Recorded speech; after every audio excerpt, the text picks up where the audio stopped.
have very rich in resources and very fertile land. And great trading, I hear. Oh yes, definitely. From England? Yes. Think about trade? Not much. What kind of trade do we have here? Maryland exports tobacco and timber from England, and in return, we trade manufactured goods and textile goods. Wow, that's so cool. Maryland's great. Isn't it? The colony was founded by Lord Baltimore in 1633. And the colony was named after Queen Henrietta Maria of England.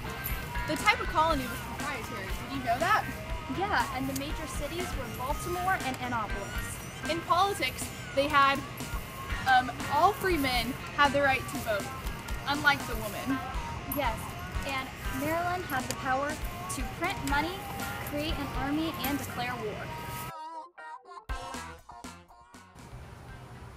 Children would play games with their friends and then they got an education, but mostly only the upper class children got an education in school.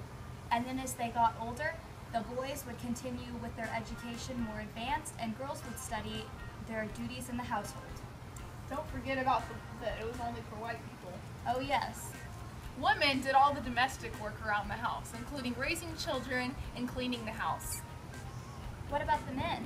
The men did all the manufacturing and were leaders of the household. They were owners of slaves and were hunters, traders, and artisans. What was Maryland's relationship with the Native Americans?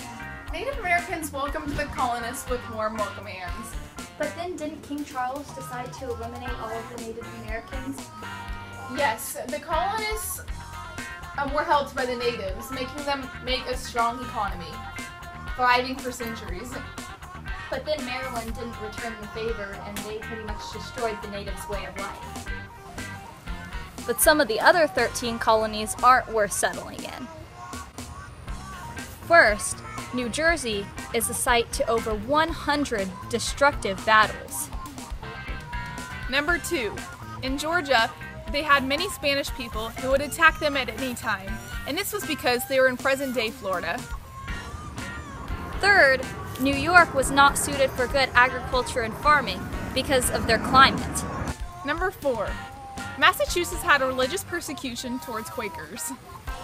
Number 5, in Virginia, because of their warm climate, it gave rise to a quick spread of disease. You should settle in Maryland. You should settle in Maryland because we are the best out of 13 colonies. With fertile soil, our crops have flourished.